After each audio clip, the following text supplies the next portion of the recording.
Good day. Happy Saturday. Of course, you are officially locked into another episode of the Rewind with Besa on Converge Media. Look, we've been doing a lot of things with local artists lately, specifically PNW artists. No shade, I do not like the term local artists. I feel like you're minimizing the artist when you say that.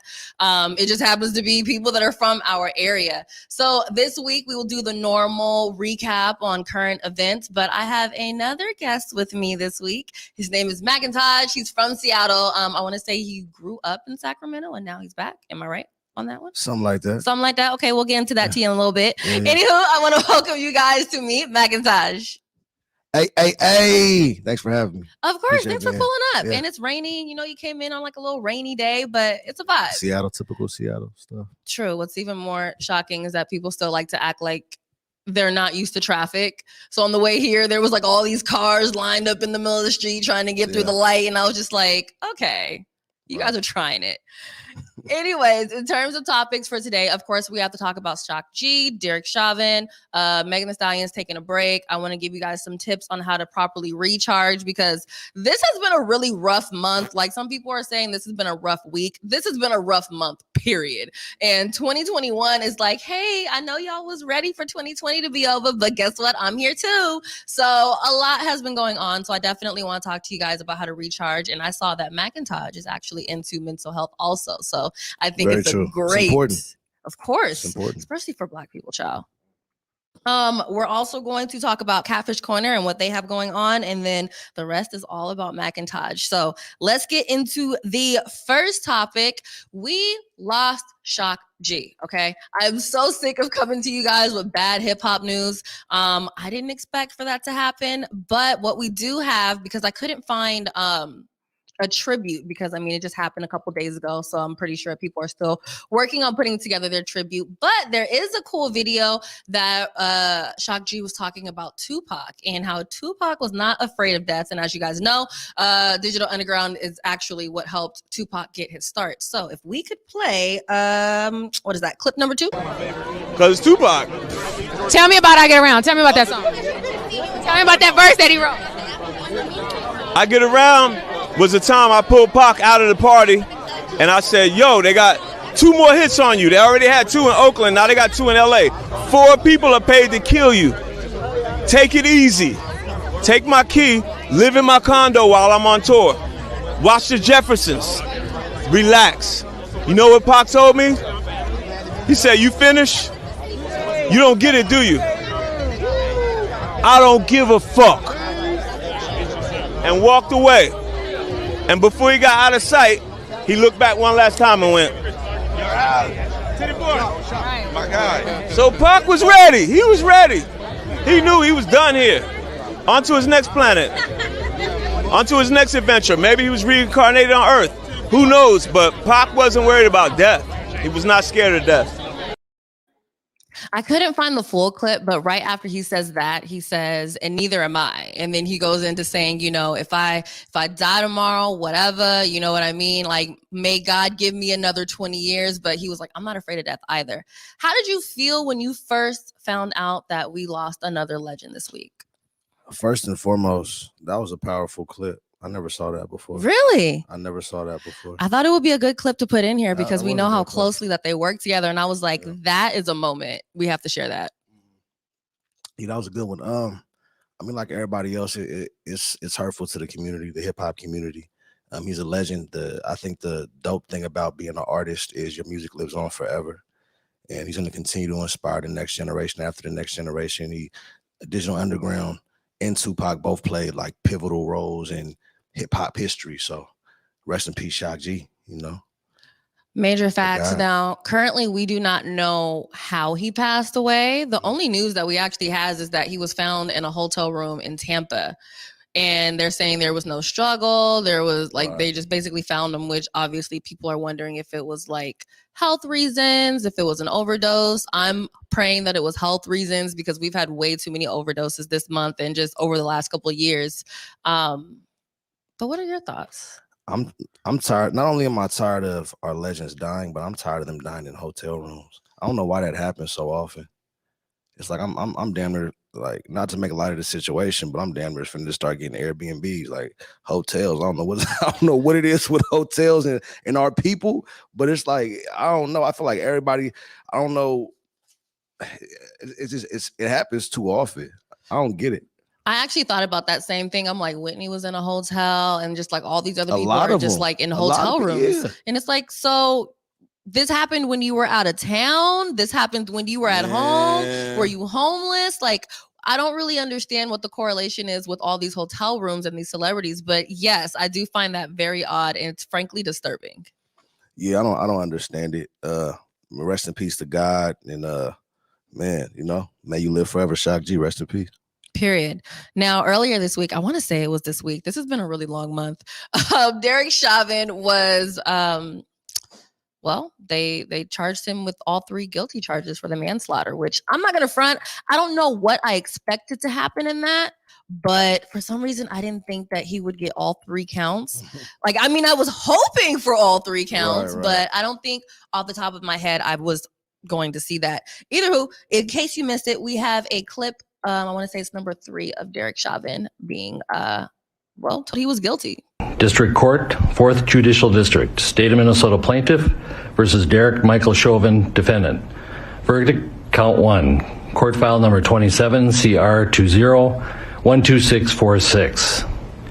We, the jury, in the above entitled matter as to Count 1, unintentional second-degree murder while committing a felony, find the defendant guilty. This verdict agreed to this 20th day of April 2021 at 1:44 p.m. Signed, juror 4-person, juror number 19. Same caption, verdict count 2. We, the jury, in the above entitled matter as to count 2, third-degree murder, perpetrating an eminently dangerous act, find the defendant guilty. This verdict agreed to this 20th day of April 2021 at 1:45 p.m. Signed by jury 4-person, juror number 19. Same caption, verdict count 3. We, the jury, in the above entitled matter as to count 3, second-degree manslaughter, culpable negligence, creating an unreasonable risk, find the defendant guilty. This verdict agreed to this 20th day of April 2021 at 1:45 p.m. Jury 4-person 019. Members of the jury, I'm not. I honestly thought that clip went longer to where it showed him being handcuffed, but I digress. I guess that was just my own joy moment. I'm just saying, some people were like, I was super emotional when I saw he got handcuffed. I was too, happily emotional. Like, this is really happening. Like, this is a thing. I'm not going to front. I went live on IG when they were reading the verdict, and I'm sitting there, I'm just watching it. I'm just waiting. And I just felt like this. It was a weird clammy feeling that I haven't felt in a very, very long time with my anxieties. And as they started saying guilty, like, I started getting more and more clammed up, and then I just froze and I started bawling on IG Live. I was like, this really just happened in front of my eyes. What were you up to? What were your thoughts when you heard about the verdict? Well, it's unfortunate that we even have to wonder if he would be convicted, right? That's that. Like, we all saw the shit. You feel me? Like, it wasn't like we heard it happen and they got to investigate. Like, it's millions of people saw it. Like, you saw what the city did when that had happened. You seen what America did, the world did when it had happened. We all saw it. So it's not a big ass mystery on like, did he or did he not do it? That's number 1. Number 2, he ain't been sentenced yet. So I feel like we got to kind of take a step back and, you know, let's not pop champagne too early. Let's see what happens, because I mean, I don't know like the minimum and maximum amount of times associated with the charges or anything like that, but we don't know how much time he has on. I'm saying, so I feel like we kind of got to hold off celebration for that. It is, I guess it's a baby W, but it's not anything I'm just like ecstatic about yet. Yeah, I mean, I wasn't willing to run out on the streets, but I did make me some crab and lobster lasagna and drank some wine that night. It was a vibe. But I'm not gonna front. I had some people DMing me about it. I was like, as excited as I am now that I've kind of like simmered down a little bit from the news, I also thought the same thing. I was like, what if they give him the bare minimum? Like, it could happen. What if they find a way to make it to where he only gets like a year? Like you said, I don't know necessarily like the minimums. I know that he faces at least 40 years in jail, but I don't know what like the minimum is that they can give him. And for all we know, the judge could be like, yeah, we just might give him the minimum because right now he's on suicide watch. Is he? That's what they're saying. They put him on suicide watch. I guess they put him in like a protection. I've never been to jail, so I don't really know the right terminology, but he's not in G-pop as they call it. So yeah. I mean, you gotta understand, whoever takes that boy down is a celebrity. He's a target in there. Like, this is like, I mean, he's famous. He did it to himself. So they're not gonna let him in general population. Now, in the next 8 weeks, we will find out what Derek Chauvin's sentence will be. But until then, he sits in jail because thankfully they denied his bond. I will say that is one thing that is making me wonder if the judge will actually do correct, because the judge was like, okay, bail denied. And it took him like no time to deny that. So I was happy about that. As we all know, there were 3 other officers involved in this murder. Their trial starts in August. Yeah. So that trial starts in August. Obviously, we'll keep you guys updated within the next 8 weeks when we find out what his sentencing will be. And then once we also find out what the other officers will be sentenced, if they'll be sentenced at all. I mean, obviously, it'll be another jury. Up next, so there's not a lot of Black people in media out here. So I recently, aside from myself and like obviously we're here, but outside of Converge, there is not a lot of Black people in media. So I don't know if you know about Britt Moore. She works for King 5 and she's Black. And not familiar yet, but get me familiar, please.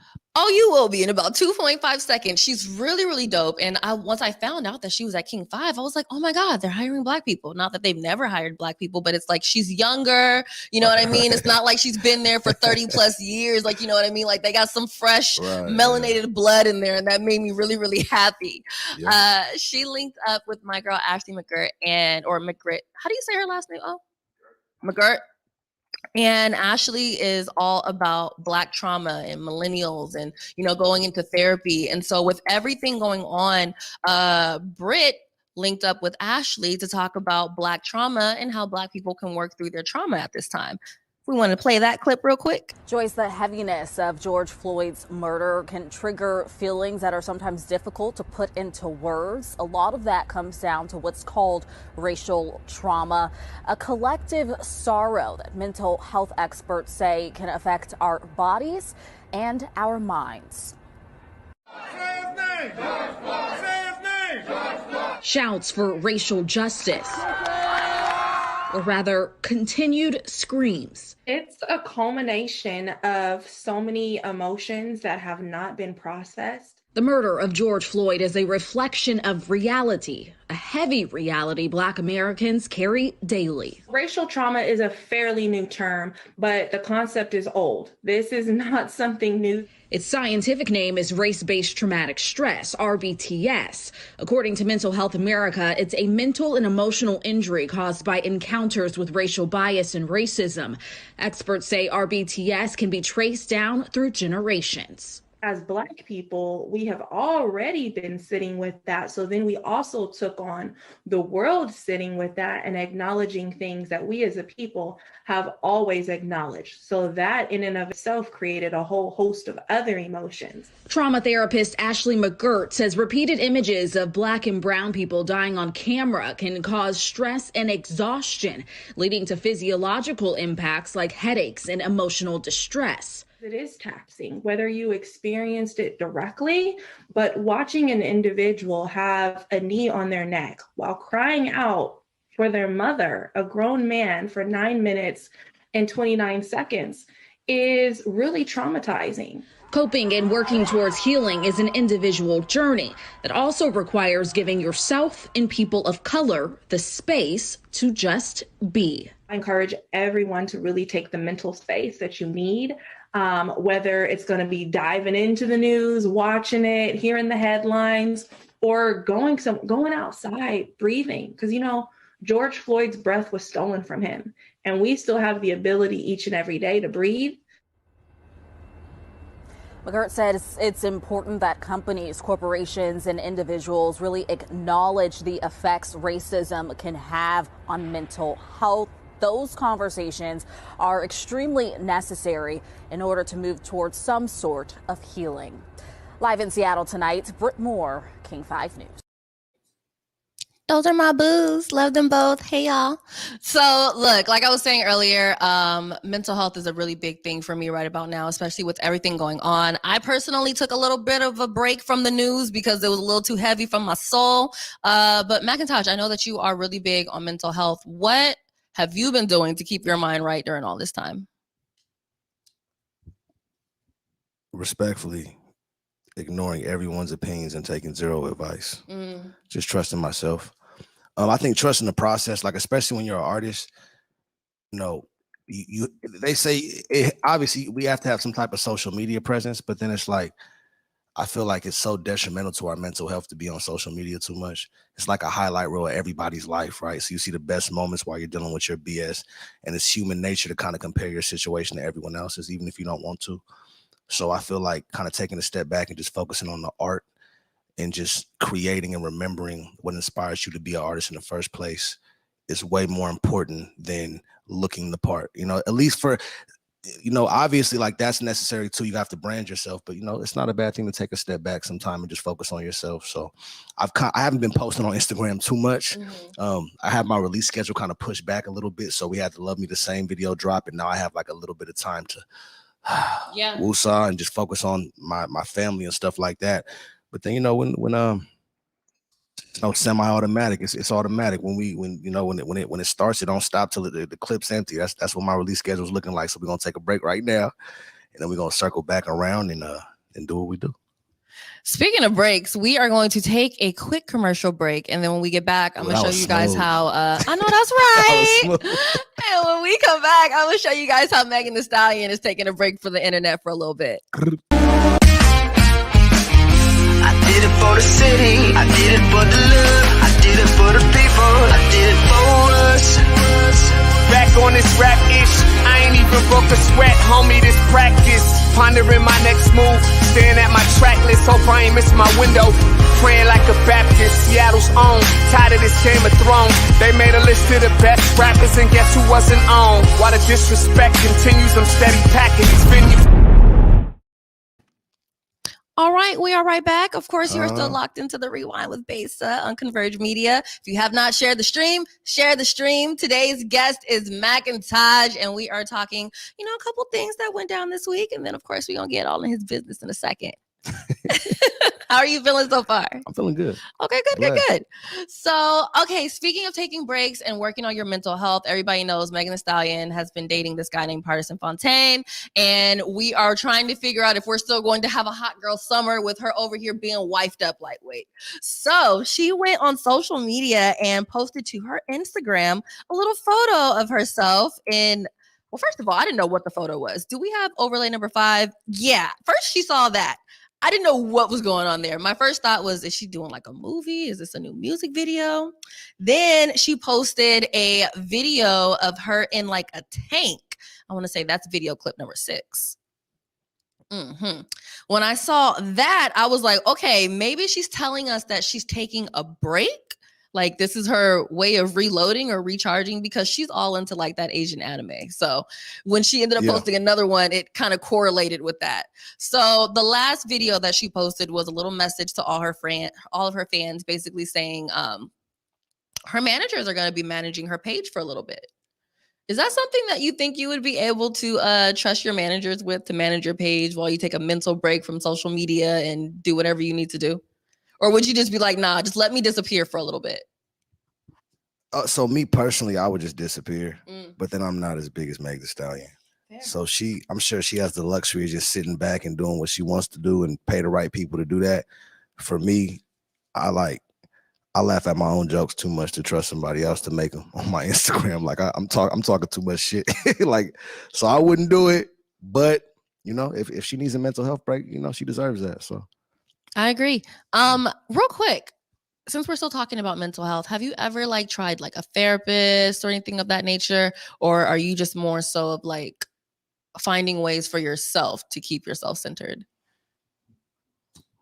You know, I've always wanted to try a therapist. I've always been interested in what that would do for me, but the music for me is therapeutical. So that's always kind of been my therapist, I would say. That makes sense because we do have a particular song that I have questions about, and we're going to get to that in a moment. All right. I Real know which quick. one you're talking about too, but Huh? I know which one you're talking about. I'm pretty sure you do. There's a couple. I was like, wait, what? Oh, all right. That's how he feels. Say less. Real quick, if I were to give you guys a couple tips on how to recharge, I would say, like Macntaj says, get off of social media. You can also take a bath, like a little Epsom salt bath to relax. Watch something funny. I am notorious for saying that I just need to watch something that doesn't make me think. Like I'm going to turn on Cat Williams or, just a random comedy or whatever have you. And I just don't want to think about anything. I want to laugh. I want to smile. I want to feel good. I'm into like yoga and meditation. And then sometimes you could just make yourself a good meal and light a candle. I think some people think so hard about what it means to recharge when reality, you're just doing something to make your soul smile. Like whatever helps you relax, like whatever helps you decompress. So whatever that is, even if that doesn't work for the next person and it works for you, do it. Next, I want to talk about why I'm not eating meat. Do you eat meat? Love it. Okay, so let me tell you what the heck recently happened to me. Chicken, at least. I like chicken. You might not like chicken after this. So basically the other day, I'm trying to like get in shape for the summertime or at least keep my skin together. So I'm trying to eat a little better, more greens and things like that if I'm eating meat. So I pulled some chicken breast out of the freezer and I put it in the water so that way it can soak. I'm like, I don't want to be waiting all damn day for my chicken to thaw out. Okay. I see a line on my chicken. I was like, is that a crack in my chicken? Why would there be a crack in the chicken breast though? Mind you, it was a chicken cutlet. So that's even weirder. Then I was like, is it a vein? And I'm like, that doesn't make any sense. This is a chicken cutlet. This is not like a chicken thigh or anything like that. It should be smooth. It was a worm. Oh. It was a worm. There was literally a worm that was clearly trying to crawl out of the chicken before it fully got frozen. And it was about 4 inches long, just trying to crawl across the chicken. And you could tell that it was stopped dead in its tracks because it froze and it was still partially stuck inside of the damn chicken.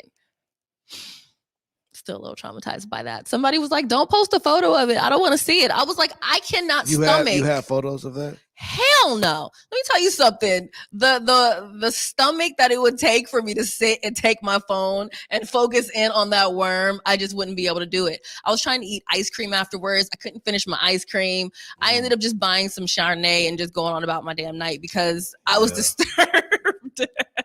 Threw away the whole bag of frozen chicken. I was also like thawing out like a chicken thigh and I put that back in the bag. I'm just tossing it all out. So you're just turned off from meat now, permanently. At least for now. Worms getting vegetables too, right? Yeah, they do. I saw the strawberry thing and that just makes me feel the like strawberry thing was terrible. that made me stop eating. That wasn't cool. I do not eat strawberries anymore for the record. I mean, I do, but it's like after I've like maybe smoked or something like that and I just don't really care. And then I like might sage my body a little later on. But honestly, I'm doing a new challenge for May. It's going to be called No More Meat May. I don't know if I can go past May without, any meat, but the plan is to try to go the whole month of May without eating meat so I can potentially like move into being like a pescatarian, then move into being a vegetarian, and then potentially move into being a vegan. I don't know if I'll get that far, but we might make it to pescatarian. I respect that. Me personally, I'll be going to Bak as soon as I leave here. I'm not mad at it. But I wish you the best. But you know what the difference is? You didn't see it. That's right. You know what I'm like? Sure. And I don't want to see it. I asked if you had the picture just because I wanted to then it makes it real in my mind. Like I hear you. Yes. The picture is the picture, Well, it's like I've watched so many documentaries about food and what's not healthy. And I'm like, yeah, I get it. But that's your chicken, not my chicken. Have you seen What the Health? I've seen What the Health and I stopped eating it for a little bit. And now I'm back. And that's why I say for now, because I'm not going to sit here in front and act like, I might not eat chicken in like December or something like that. But I'm definitely going to try my hardest to not touch it anytime soon. Wish you the best. I wish you the best. I should have took a photo of it. Okay, so Catfish Corner is our next topic. As you guys may or may not know, you like Catfish Corner? I don't like catfish really, but shout out Catfish Corner. I mean, that's a fair thing. Not Yeah. everybody likes I just don't like. I'm catfish. sure if I did like catfish, then I would eat there all the time. I just don't like catfish. Okay. Well, they are, as we all know, I want to say kind of like a flagship for the CD. You know what I mean? Like they ended up moving around a little bit, but they are now going back to the CD this summer. That's beautiful. Same location. That's beautiful. As the original one. That's so beautiful. I'm pumped about that. And what's even better is they are looking for a Black artist to come in and paint a really big mural within there. So we got a clip on that and how you guys can get involved.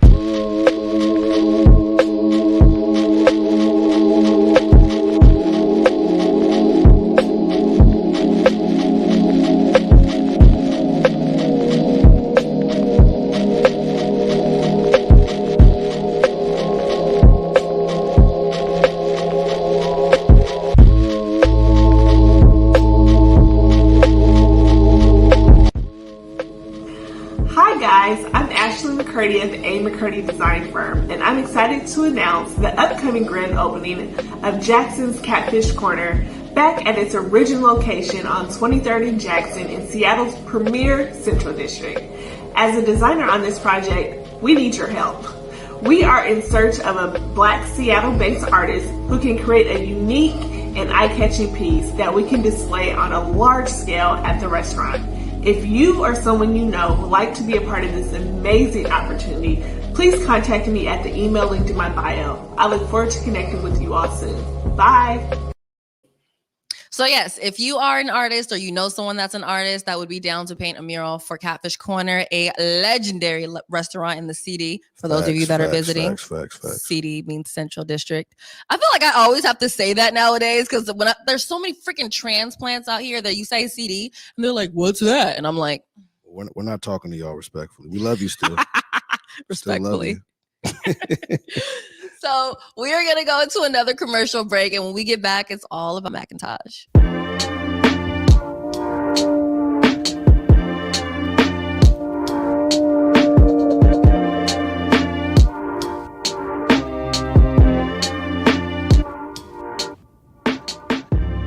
Converge Media produces culturally relevant content for Black and urban audiences.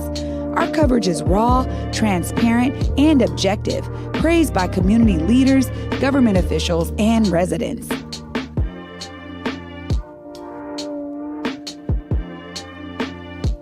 Support Converge Media today via Venmo, Cash App, or PayPal at Converge Media.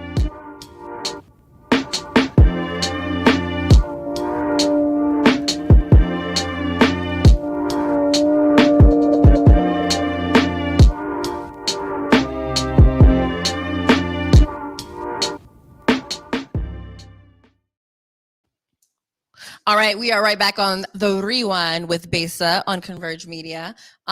Today's guest is Macntaj, who happens to be from Seattle. Yep. And before I even get into that, you're from Seattle, but you lived in Sacramento for a little bit? So I was born in Seattle. I lived in Biloxi, Mississippi when I was younger. I lived in Coatesville, Pennsylvania when I was younger. I went to school in each of those cities, actually, like elementary school. And then when I was around the age of 14, I experienced Sacramento, California. So what brought you back up here? Like, did parents get another job or? It wasn't really, when I was 14, I was just doing what I wanted anyway. So it wasn't about my parents at that point. But when, so my mom and dad divorced when I was 2. And my mom, my mom, she's from Coatesville, Pennsylvania. But I was born here. She decided to move back for a little bit to Coatesville so I could be closer to my family and learn that side of the family. And then we would kind of go back and forth. And then I lived with my sister from I want to say in 4th, 5th grade. I lived with her and she's in the military. She was stationed in Biloxi, Mississippi at the Air Force Base. So I kind of got exposed to West, South, and East early on. Where do you feel is 100% home for you at this point since you've bounced around so much? My guess is Seattle. I love Seattle. I love Seattle because I always know what to expect. What does that mean? Like predictable? Is that what you feel just like Seattle's I don't know. Seattle's peaceful. Seattle's beautiful. I'm not saying obviously every city has its moments, but I'm the most comfortable here is what I'll say. Okay, that's fair. Within being from here, I'm curious to know how you got into music. Is that something that ran in your family, or were you someone like, I remember I was interviewing Erica Banks and she was like, she used to write poems and that was how she started rapping. So what kick-started you into the rap game? When I was 14 years old, my brother brought me to the studio for the first time and I dropped my first mixtape. I pressed it up and would pass it around school and stuff like that, was selling for like $5 a pop. And that was really the first time I had been brought into the studio. Like people like didn't, because I'm just a 14-year-old kid, you know, and like it's to the point where you can hear people talking in the background of my tracks, because when I'm recording, nobody cares. Like I get the garbage time. Like if they pay for 3 hours and the song's done in 2 hours and 15 minutes and they just bullshitting, that's when I get to rap. Gotcha. They're like, look, we have some leftover time. You want to go play around the booth? I got go the for scraps. it. I got the scraps for surely. But yeah, you know, that's how I got my start.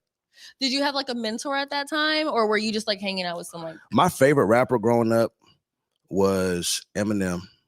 I'm embarrassed to say this one. Like, God, this is bad, but my other favorite rapper was Lil Bow Wow. Growing up, Lil Bow Wow, I thought he was not mad at that. I thought he was so hard. I thought he was so hard to me. And was it the dog in the braids? Say it again. Was it the dog in the braids? That song he had with Snoop Dogg, that was on repeat. Cowgun, take me away. You know what I'm saying? Cuddy knows.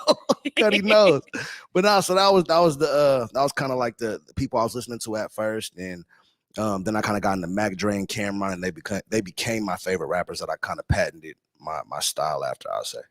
Now, let me ask you this. Being that you've been in Seattle, like, first of all, you're from here and you've lived here for a long time, but you're popping musically. You know what I mean? Like, you have great quality in your music. You have great quality videos. First of all, who did you first team up with that elevated your music?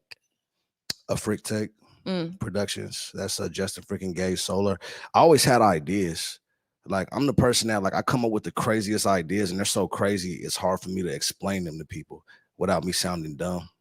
So I like write them down and I'll draw little pictures about it. Like, even when I write a song, I'll draw pictures and I'll draw like a music video to the song, and I write the record and the video simultaneously. And then, you know, when I got introduced to them, because like I've tried to bring these ideas to people with less pull and less connections and less talent. I hate to say that, but it's the truth.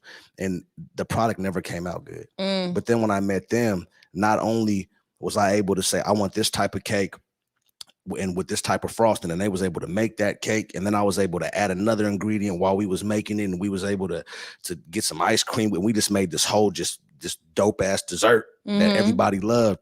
So, you know, without those are my brothers, you know. So without them, I don't know if I'd be as far as I am right now. Let me ask you this. When I watch your video for Hood Burger, if you actually want to play that while I'm talking, that's like slide 10. There's no sound on it. It looks almost very like cartoony, not in a bad way, but like, you know what I mean? It's very animated. It could be like comic book like. Yeah. Have you thought of like, you know, doing a comic book and like being the person behind it, or like doing like a small cartoon type thing and being the person behind that, since you have like such animated ideas already? Like, that would definitely translate if you ask me. I haven't necessarily thought about doing those things, but I have thought about acting. Well, I am an actor. I love acting. I love theater. I love comedy specifically. Adam Sandler is one of my favorite people ever. Hence the Trappy Gilmore titles for some of my albums. But so I definitely want to get into like film and directing and producing eventually. But right now, you know, we're tearing shit up on the rap level. So. I know that's right. So your name, Macntaj, is that government name? Is that like a rap name? Where'd it come from? So I've just always, when I was younger, I was in the studio one day with my brother, and I had a bar that said, I said, Kwabi Macntaj, Macabra, maybe you. I keep a red chick, but my favorite color blue. Like, it was just like something stupid. And my homeboy SK, free SK, by the way, SK gets out in a year or so.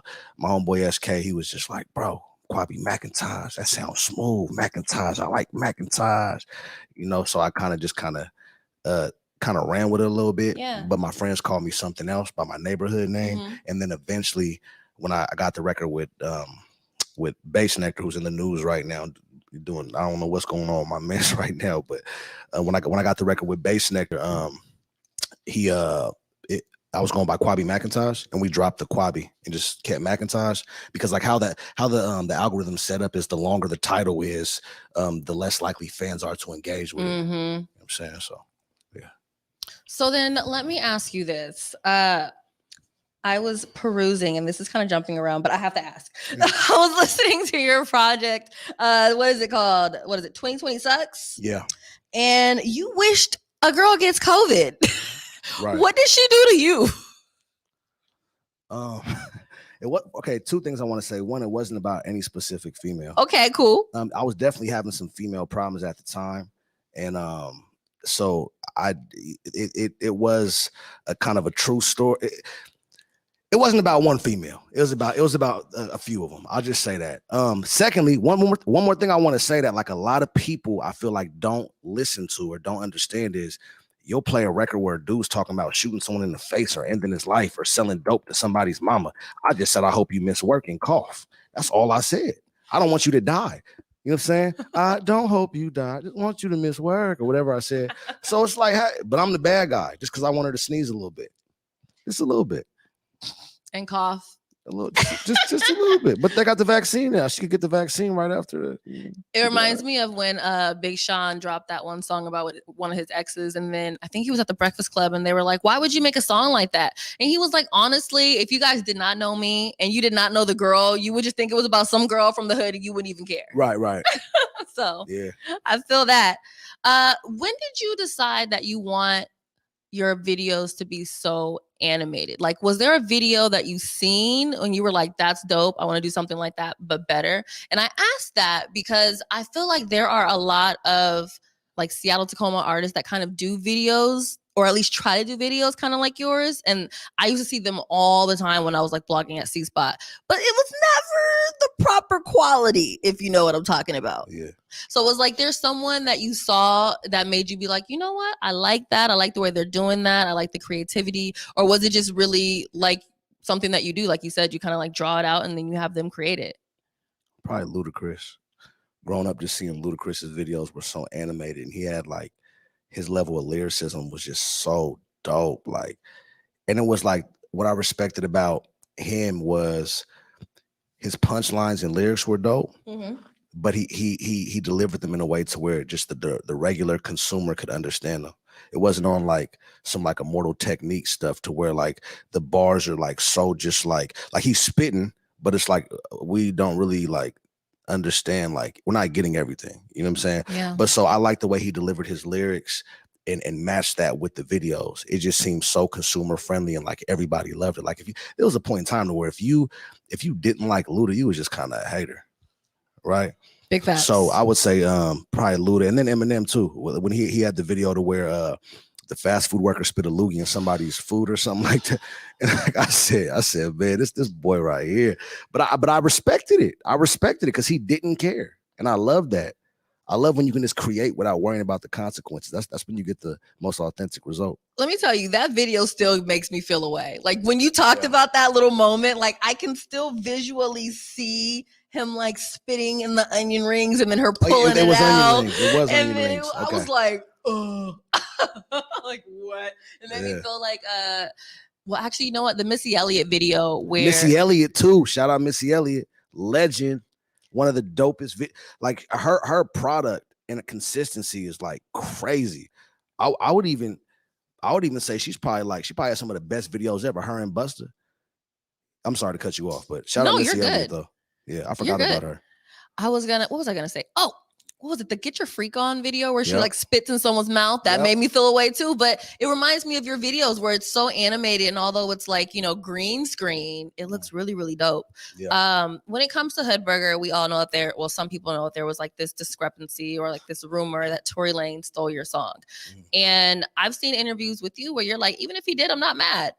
Right. What is like the quick wrap up story about what happened with the song Good Burger, and then when it went lightweight viral on at least my timeline, because everyone was saying that Tory Lanez stole your song once he dropped his new project? Yeah. So I'll give you like the super quick version. So a cat named Edgar Steves, I believe, plagiarized an artist video from Poland for the Russ losing control video. You can, like, if you Google, it's a Genius article about it. If you Google Genius Russ Edgar Steves, you'll see the whole article. This is a fact. So after that, he kind of stopped going by Edgar Steves, or wasn't as prevalent, and he started a production company. I think it was like Blank Spot Productions or something like that. You can find this on Google too. I'm not, the name's losing me, but I think it's Blank Space Productions. He started that with another person, right? Those people have ties to my video team. When we're shooting videos, it's very common for us to post behind the scenes clips, or post like a little boomerang real quick of this or that, whatever, with the song playing. So yeah, so there was a way, if he did. I don't know if he did. I don't know if you did or not, Tori. That's for you to answer. I'm not sure. I don't know. But if he did, there was a way for his video team to have access to our product early. And then it's funny because a lot of people are like, oh, like, you know, Tory Lanez, he posted samples of this 3-4 months ago. You know, you guys copied him, this and that. And it's like, you know how long I shoot a video before I release it? Like, I have a video right now I shot 9 months ago. I have like 7-8 videos right now that have not seen the light of day yet. But I've shot these like almost a year ago. You know I feel like I saw something where you said you actually recorded that song like a year or so ago. That song was almost 2 years old. Okay. And I did send it out. I sent, you know, this is before I had my deal.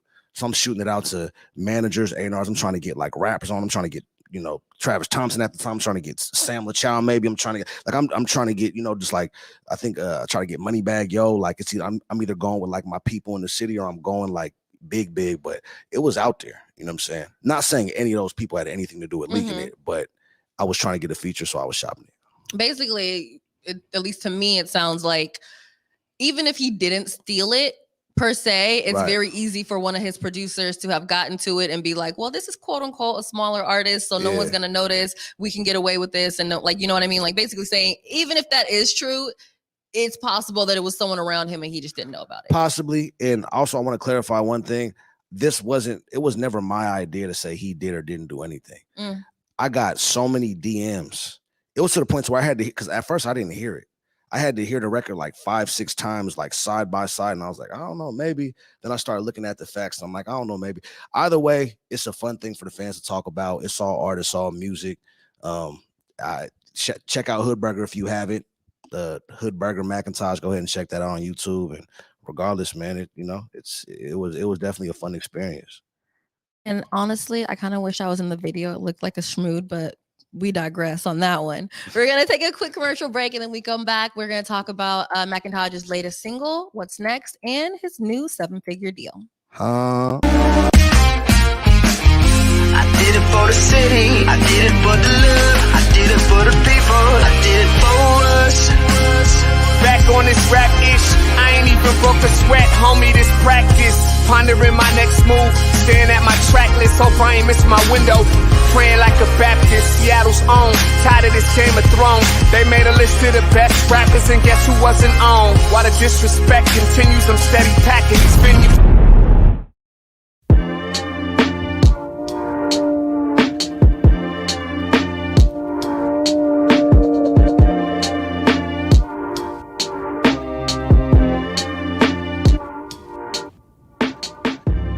Converge Media produces culturally relevant content for Black and urban audiences. Our coverage is raw, transparent, and objective, praised by community leaders, government officials, and residents.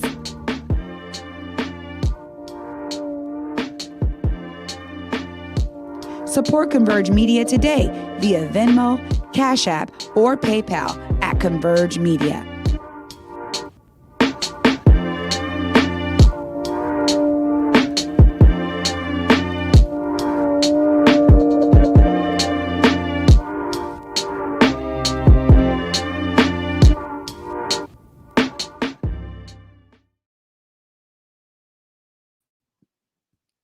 All right, we are right back on The Rewind with Besa on Converge Media. If you have not shared the stream, make sure you share the stream. ASAP. Today's guest is Seattle's Macntaj. And first of all, congratulations on your new deal. Thank you.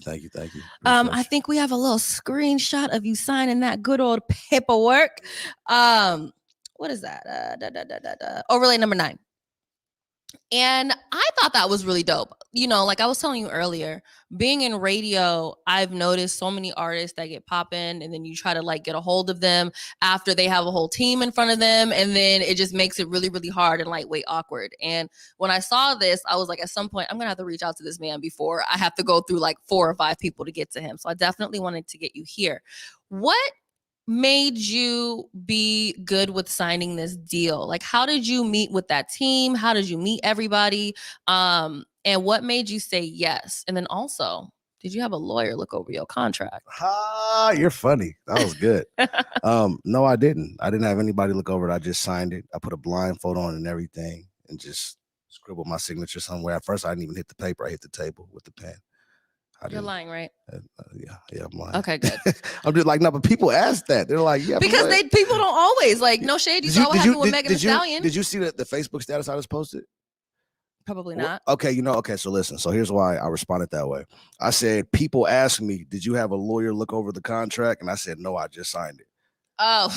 So I thought you were like being funny. No, I was that serious. Oh, you were being serious. I was that serious. And I only say that because I remember Megan Thee Stallion, like, what was she talking about? How she was stuck in that 300 deal and it was bad. And she was saying that her mom looked over the contract, but I guess they didn't have another lawyer look over it. Nah, so listen. So nowadays I be asking, like, did you have all a right, lawyer so look? first and foremost, when there's a good amount of money involved, like, of course, 100%. You're going to have someone look over that. If you're an artist coming up and maybe like you get presented with this big deal and you feel like you have to sign it, if you're desperate to close it and you're like, I don't care, I just want to sign it right now, that's your prerogative.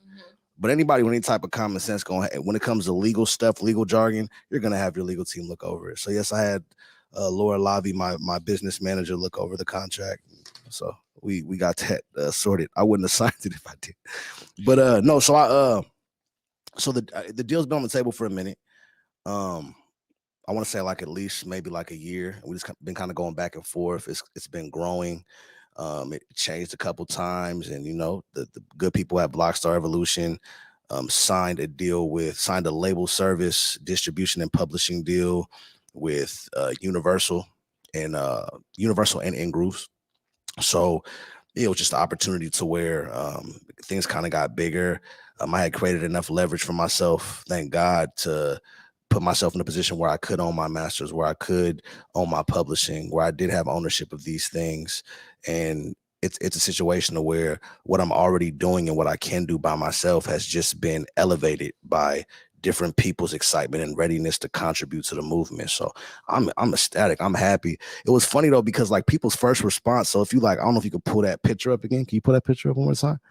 So like somebody said, it looks like a scene of Get Out. Cause like, if you look at my face, and the white fucks around. Like, what am I signing? Hey, but look, I'm gonna tell you something. I'm just gonna say it now because it's people. I don't know. Maybe people don't understand my humor yet. Look at the faces I make in anything. Like it was a joke. You know what I'm saying? Like somebody hit me up. Like you could tell he doesn't want to, or not hit me up, but they were. I read the comments sometime. I ain't gonna lie. I be Kevin Durant, and like somebody was like oh, you could tell he's not happy to sign that. You could tell he didn't want to sign that. Like, just look at his face. He wasn't happy. That he's Illuminati. He's a devil worshiper. I'm like, bro, I'm a devil. Like, what? And then it makes you think like, damn, all the things I heard about Jay-Z over the years just aren't true. Like people just say that. You know what I'm saying? But I don't know. It was a very label friendly deal. I'm sorry, artist. It was a very artist friendly deal. Shout out Wendy Day. Shout out Honore Vachon, Matt, Brian. Our label manager, we just got a new one. I can't remember her name, but thank you. And yeah, we're rocking. So this was done after your song Love Me the Same, right? Or Love Me the Same. This deal's been on the table for a year. Well, or shall I say you signed it after that video dropped? Yes. We do have a clip of that video because I have some interesting questions once I found out some facts about that video. Okay. Let me see. That is video clip number 11. I'm a dog, always say I did on wrong. Hey, I know your mama warned you that you shouldn't get involved, but you stop, you don't listen, cause you misses know it all. Know it's hard to pay attention. heart is still got you in awe. I swear they never loved me the same way. They don't love me the same. I swear they never loved me the same way. They don't love me the same. I swear they never love, they don't never love me. First they down the fool, then they try to cut me. I swear they never loved me the same way. They don't love me. So I was on your Instagram and I saw, and you know, you be playing, so we don't know if this is true, but I wouldn't be shocked if it is. You paid your exes to be in that video, allegedly. My lawyer told me I can't speak on that. What? Are you lying? Potentially. Well, let me tell you something. According to his Instagram, that he has not edited, even though his lawyer has apparently told him not to speak on that. Go check out Love Me the Same Way. It's on Instagram right now. The Instagram says, I mean, it's on YouTube, Instagram, everywhere. That he paid his exes to be in the video. And my question was, how do you stay cool with your exes if that's a thing? Because I'm a good person. You know, sometimes you have exes where it's like, I want nothing to do with you. But if all those girls are really your exes, that means that you're not a bad dude necessarily. And you guys were still cool enough for them to put their face in your music video and not have bad energy. So I guess my real question is, what is your advice for people when they break up to not have a crappy relationship with their ex in the future? I think that's kind of like I don't think that's an avoidable thing. I think when emotions are involved and, you know, people get their feelings hurt, you know, I don't know if that's an avoidable thing. I would just say, always take the high road, and like when your intentions are good, like Nipsey said, you don't lose people, they lose you. So if you have good intentions and it don't work out, it didn't work out. Nothing wrong with that though. Make a song about it. Just get some views on it and just pay him to be in the video. And make some allegedly. Money. Allegedly. Like I said, check his Instagram. You'll see the post. That's where I seen it. Seen it on Instagram in the caption. Okay. That was last night, so it's still there. Anywho, I know that you like to work with a lot of local artists. Is there any new PNW artists that you have your eye on to work with in the future? I'm working with myself. I don't know if there's any I'm looking to work with. I'm not opposed to working with anybody. I would just say I'm just focused on me right now.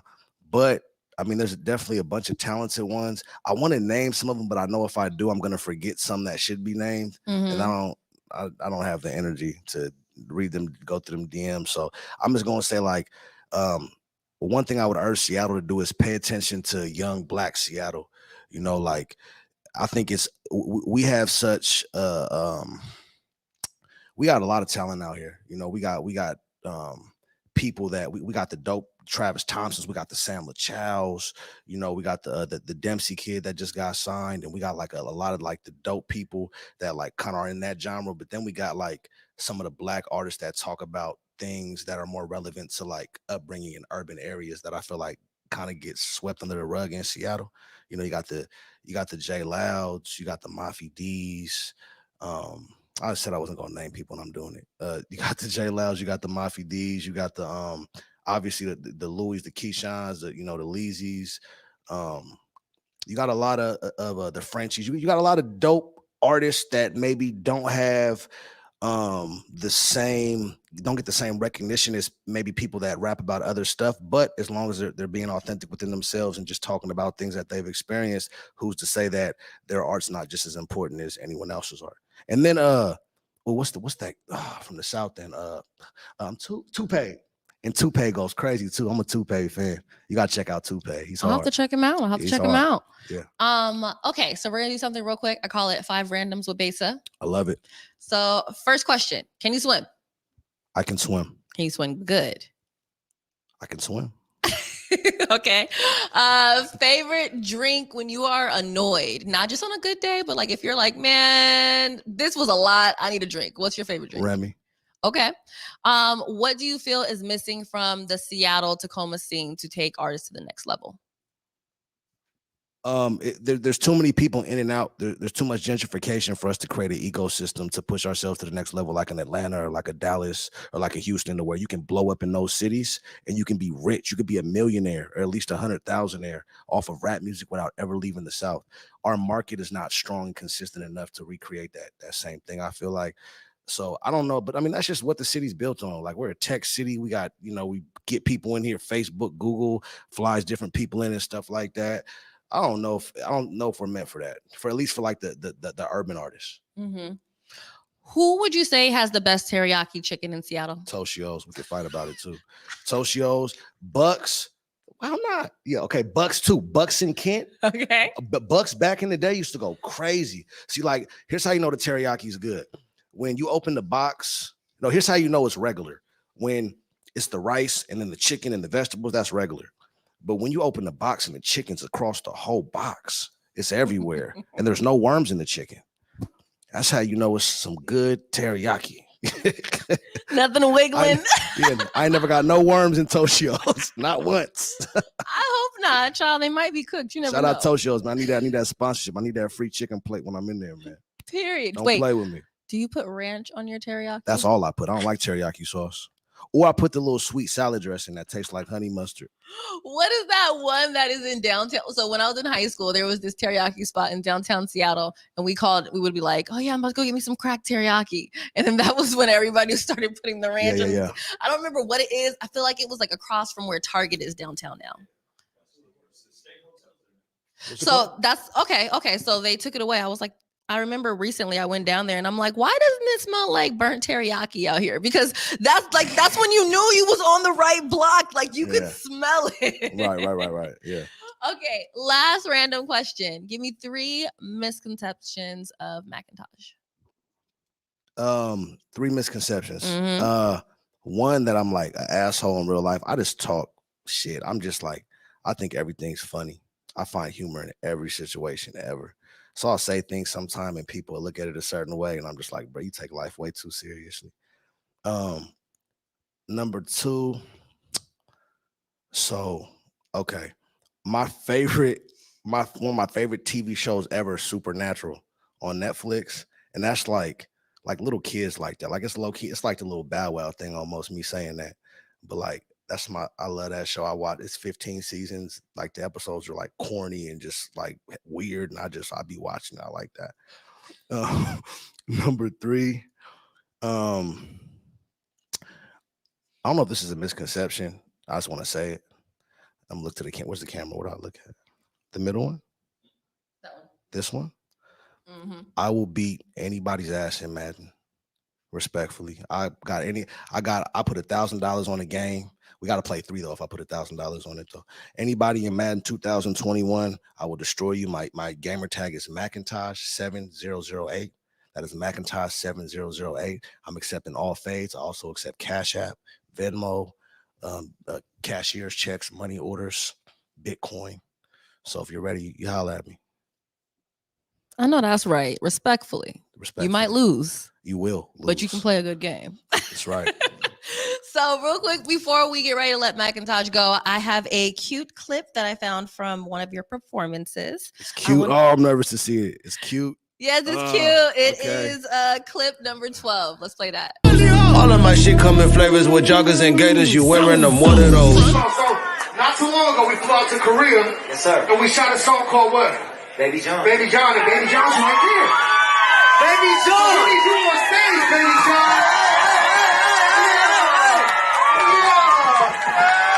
Listen, Baby John, real quick, before we start this song, I learned a trick on tour. If you put your hands in the air like this whole crowd will go crazy. I promise you that. 1, 2, 3.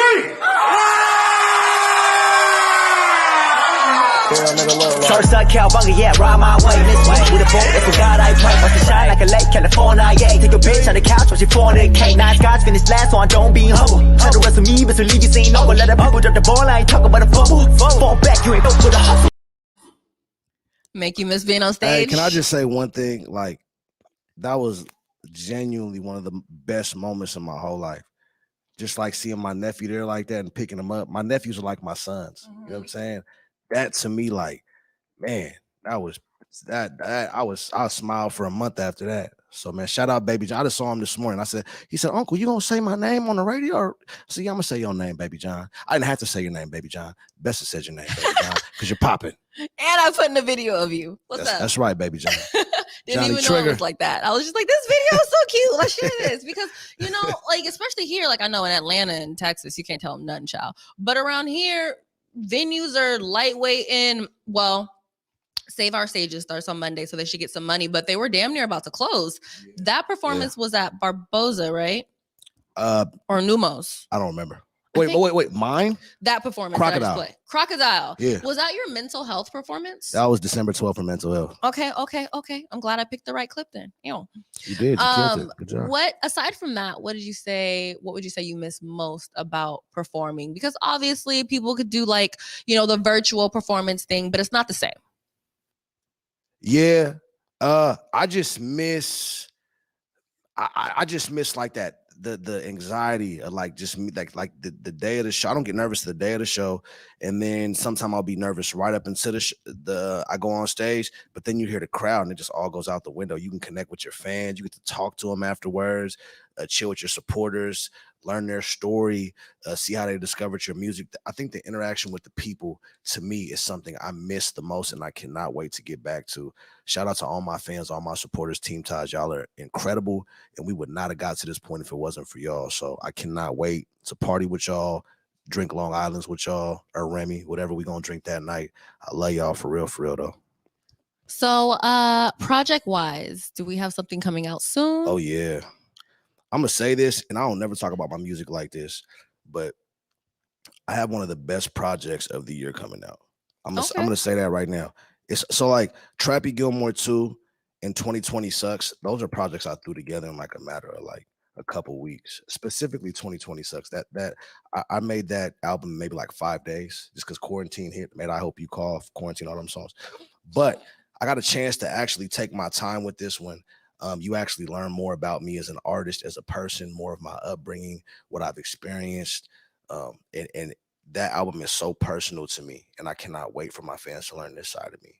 I'm so excited about that. And I've been bothering the shit out of X-Rated trying to get a release date, and he's going to give me one, damn it.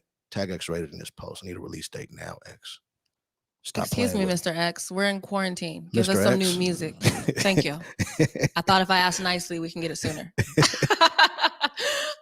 Real quick before we let you go, do you have any advice for artists in the PNW that are trying to get to that next level? Ask yourself why you're doing it. If you're not ready to lose friends, lose money, lose time, literally risk everything for it and just stop, get a regular job because it'll never work. If you're giving a 90% effort, it'll never work. You literally have to put everything on the line, grind. And I mean, really, you have to be just 100% committed. If you are, discover where you want to go to, find the resources that can help you get there, believe in your vision, and success will come to you if you are consistent. All right. Well, I want to thank you so much for joining me. This was like a really fun interview. Like, I'm not going to front with quarantine. I've just had so many anxieties about like interviewing people in person because I record from home to do my night show. Like, I'm not really around people that much, but doing these has definitely made me feel comfortable with life again. So I'm so happy that you were able to come. You have good energy. It was definitely a schmood. Make sure you guys hit him up on social media at Macntaj. That's Macntaj if you're not familiar with who I am. Macntaj. Please tap in, send a nice DM, something polite. And he has a blue check, so you'll know it's him. Epic moments. Hello. We're going to go to a quick commercial break, and then when we come back, we'll have my final words. I did it for the city. I did it for the love. I did it for the people. I did it for us. Back on this rap-ish, I ain't even broke a sweat, homie, this practice. Pondering my next move, staring at my track list, hope I ain't miss my window. Praying like a Baptist, Seattle's own, tired of this Game of Thrones. They made a list of the best rappers and guess who wasn't on? While the disrespect continues, I'm steady packing these venues. All right, we are back. I want to thank everybody for tuning in to the Rewind with Besa. I also want to thank our guest today, Macntaj, once more time. You guys know that I always like to give you guys my final thoughts. And of course, really, I just want everyone to recharge their battery, make your soul smile and sparkle a little. I know it's drizzy outside, but y'all, you'll find a way. And if I were to give you a quote for the weekend to marinate on, it is, your relationship with yourself sets the tone for every other relationship you have. So be nice to yourself. Bars. I'm just saying, be nice to yourself and people might be a little nicer to you. Until next time, make sure you guys continue sharing the stream, donate to Converge Media, and catch me on Cube tonight, 7 p.m. to 12 a.m. And if you're in Portland, you can catch me on Jammin', 12 a.m. to 6 a.m. And keep up with me on social at Besa Gordon. Love you all as usual. And until next episode, toodles.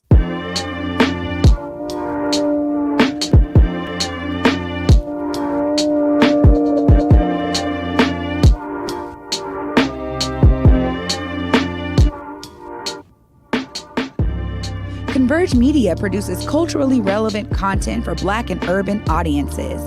Our coverage is raw, transparent, and objective, praised by community leaders, government officials, and residents.